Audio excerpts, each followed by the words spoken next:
శ్రీ తెలుగు వాస్తు ఛానల్కి స్వాగతం. ఇవాల్టి వీడియో ఏంటంటే నూతన గృహం నిర్మించుకునేటప్పుడు లేదంటే హౌస్ రెనోవేట్ చేసుకున్నప్పుడు ఈ విధంగా మీరు పాటిస్తే మీకు అత్యుత్తమ ఫలితాలు పొందుతారు, ధనానికి లోటు ఉండదు అని. అదేంటంటే నూతన గృహం మీ ఇల్లు ఏ ఫేసింగ్ కొన్నప్పటికీ ప్రధాన సింహద్వారం ఒకటే ఉంటుందండి. ఈ ప్రధాన సింహద్వారానికి చాలా మందికి వేరియేషన్ తెలియదండి. మనం ఏ ఫేసింగ్లో ఉంటే అదే ప్రధాన సింహద్వారం అని అనుకుంటూ ఉంటారు. మనం ఏ ఫేసింగ్లో ఉంటే ఆ ఫేసింగ్ ఉన్నది ప్రధాన సింహద్వారం కాదు. సపోజ్ తూర్పు సైడ్ ఉందండి రోడ్డు, తూర్పు వైపు పెట్టింది సింహద్వారం, ప్రధాన సింహద్వారం పెట్టుకోవచ్చు. ఉత్తరం వైపు ప్రధాన సింహద్వారం పెట్టుకోవచ్చు. తూర్పు సైడ్ ఉన్నది ఉపద్వారం అయ్యే అవకాశం కూడా ఉంటుంది. రెండింటికి వేరియేషన్ ఏంటంటే ప్రధాన సింహద్వారం పెద్దగా ఉంటుంది, రిమైనింగ్ ఉపద్వారాలు పాణి ద్వారం ఏవైతే ఉన్నాయో అవన్నీ కూడా చిన్నవిగా ఉంటాయి. మీకు డౌట్ ఉంటే ఒకసారి మీ కార్పెంటర్ని అడగండి. ప్రధాన సింహద్వారం పెద్దగా చేస్తారు. పెద్ద ద్వారం ఏదైతే ఉందో మీ గృహానికి అదే సింహద్వారం. రెండింటికి వేరియేషన్ తెలిసింది కదండి. సపోజ్ మీ ఇల్లు ఏ దిక్కు కొన్నప్పటికీ తూర్పునైతే తూర్పు, ఉత్తరం, పడమర, దక్షిణం ఎక్కడైతే అక్కడ ప్రధాన సింహద్వారం ఎక్కడ పెట్టుకోవాలనే వీడియో మనం తర్వాత చేసుకుందాం. ప్రస్తుతం సింహద్వారం యొక్క నిర్ణయం చెప్తున్నాను. ప్రధాన సింహద్వారం ఏ దిక్కు కొన్నప్పటికీ మీ రోడ్డు ఏ సైడ్ కొన్నప్పటికీ ఇది డోర్ అనుకోండి, సాధ్యమైనంత వరకు ప్రధాన సింహద్వారం యొక్క గుమ్మము, డోరు, గల్వము ప్రాంతాల వారీగా ఏదనుకున్నా సరే అది చెక్కతోనే చేయండి. చెక్క శ్రేష్టము. కలపతో మాత్రమే చేయండి. మళ్ళీ చెక్క అంటే కొంతమందికి అర్థం ఉంది, కలప, వుడ్, ఇంగ్లీష్లో వుడ్.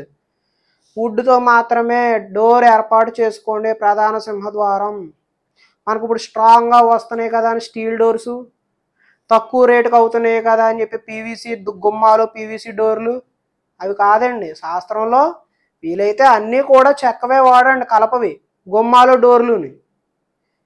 సాధ్యపడకపోతే ప్రధాన సింహద్వారం అయినా వుడ్ వర్క్తో చేయించుకోండి. ప్రస్తుత కాలం టెర్మైట్ ప్రూఫ్ కోటింగ్స్ కూడా వచ్చినాయి. టెర్మైట్ ప్రూఫ్ కోటింగ్స్ వాడుకొని ప్రధానంగా వుడ్ వాడకపోవడానికి కారణం ప్రైజు, అదేవిధంగా చెదలు పడతాయని చెప్పేసి కారణంతో రిమైనింగ్ ఆల్టర్నేట్స్ చూస్తున్నారు. అది శ్రేష్టం కాదు. ప్రధాన సింహద్వారం అయినా చెక్క వాడండి. రెండవది, గడప కంపల్సరీగా ఉండాలి. రెడీమేడ్ స్టీల్ డోర్ చూడండి, గడపలు ఉండవండి. మనం ఆర్డర్ మీద చేయించుకోవాలి ఒకవేళ కావాలితే. ప్రధాన సింహద్వారానికి గడప ఖచ్చితంగా ఉండాలి. అది ఎల్లో కలర్లోనే ఉండాలి. ఎల్లో శుభ సూచకం. గడప అంటే లక్ష్మీ స్వరూపం, గౌరీదేవి అని. మనం బయట నుంచి లోపలికి వెళ్ళేటప్పుడు మన కూడా వచ్చినటువంటి నెగిటివ్ ఎనర్జీ ఏదైతే ఉందో ఆ నెగిటివ్ ఎనర్జీ గడప ప్రభావం వల్ల, దానికి అలంకరించిన పసుపు వల్ల నెగిటివ్ ఎనర్జీ బయట ఆగి మనం లోపలికి వస్తామండి. సైంటిఫిక్గా చూసినా కూడా పసుపు యాంటీబయాటిక్గా పనిచేస్తుంది. ఏవైనా వైరస్లు, క్రిములు వంటి ఉంటే వాటి మీద పనిచేస్తుందని సైంటిఫిక్ రీజన్ కూడా ఉందండి. ప్రతి పండక్కి కూడా మనం సింహద్వారానికి మామిడాకులు కూడా కడుతూ ఉంటామండి. మామిడాకుల వల్ల కూడా సైంటిఫిక్ రీజన్ ఉంది, అదేవిధంగా శాస్త్రంలో కూడా ఉందండి. శాస్త్రంలో ఉన్న ప్రతి దానికి సైంటిఫిక్ రీజన్ ఉంటుంది. మనం రీసెర్చ్ చేయాలి. సరే, మామిడాకుల టాపిక్ వదిలిన గడప ఖచ్చితంగా ఉండాలి. గడప ఎల్లో కలర్లో ఉండాలి. ఇప్పుడు పెయింట్ వేస్తున్నాం, సాధారణంగా పసుపుతో అలంకరించమని పెయింట్ వేసినా కానీ పసుపు కూడా రాయండి. మూడోది, గజలక్ష్మి. గజలక్ష్మి అంటే లక్ష్మీదేవికి అటొక గజం, గజం అంటే ఏనుగు, అటొక ఏనుగు ఇటొక ఏనుగు. అంటే ఈ సింహద్వారానికి పైన ఇక్కడ ఒక ఏనుగు, ఇక్కడ ఒక ఏనుగు, ఇక్కడ లక్ష్మీదేవి ఉండేలాగా వుడ్ వర్క్ చేయించుకోండి.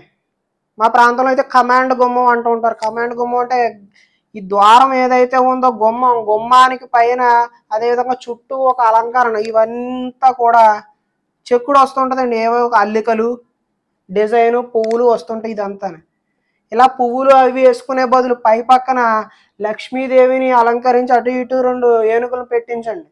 గజలక్ష్మి అంటారు. మీ కార్పెంటర్ చెప్పండి, గజలక్ష్మి చేయవయ్యా అని.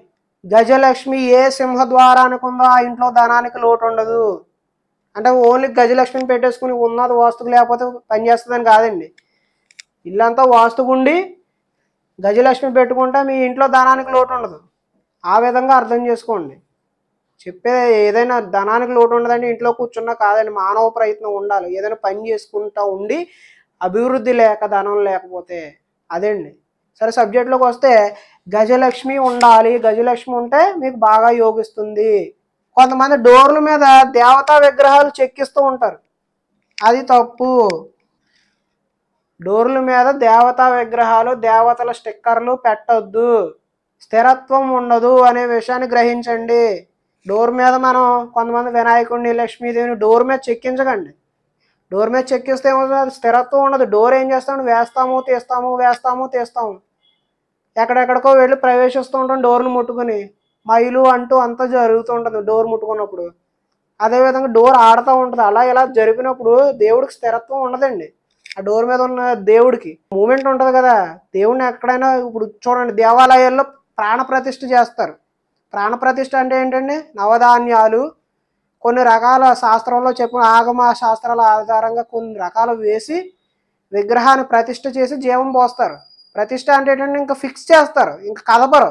అప్పుడు ఆ విగ్రహానికి ప్రాణం వచ్చినట్టు, అంటే కదలకుండా ఉంటే ప్రాణం వచ్చినట్టు. ప్రతిష్ఠ అంటే కదపకుండా ఉంచడం. మనం డోర్ మీద పెట్టి డోర్ అటు ఇటు అటు ఇటు ఊపుతూ ఉంటే ప్రతిష్ఠ జరిగినట్ట, అది స్థిరత్వం ఉండదు.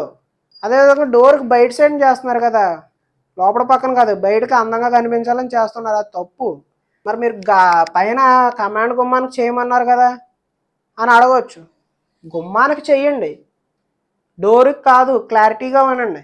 గుమ్మానికి చేస్తే గుమ్మం మూమెంట్ ఉండదండి, ఫిక్స్ చేసి ఉంటుంది. లక్ష్మీదేవి ఫిక్స్ అయి ఉంటుంది, అక్కడే ఉంటుంది లక్ష్మీదేవి.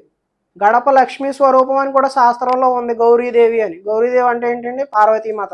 అలా అర్థం చేసుకుని డోర్ మీద ఇలా వద్దు. ఇలా నేను చెప్పిన ఈ 4 పాయింట్లు పాటించి మీరు మెయిన్ డోర్ పెట్టుకున్నట్టయితే 100% యోగిస్తుంది. మీకు తిరుగు ఉండదు, ధనానికి ధాన్యానికి లోటు ఉండదు. మీకు ఇంకా ఏదైనా సందేహాలు ఉంటే మమ్మల్ని వాట్సాప్లో సంప్రదిస్తే సలహాలు, సూచనలు, డౌట్లకి ఎటువంటి ఛార్జీలు వర్తించవు. ప్లాన్లకు, విజిట్లకు మాత్రమే ఛార్జీలు వర్తిస్తాయి. అవి కూడా చాలా రీజనబుల్గా ఉంటాయి. నేను మీ అశోక్ రెడ్డి, వాస్తు కన్సల్టెంట్. ధన్యవాదాలు.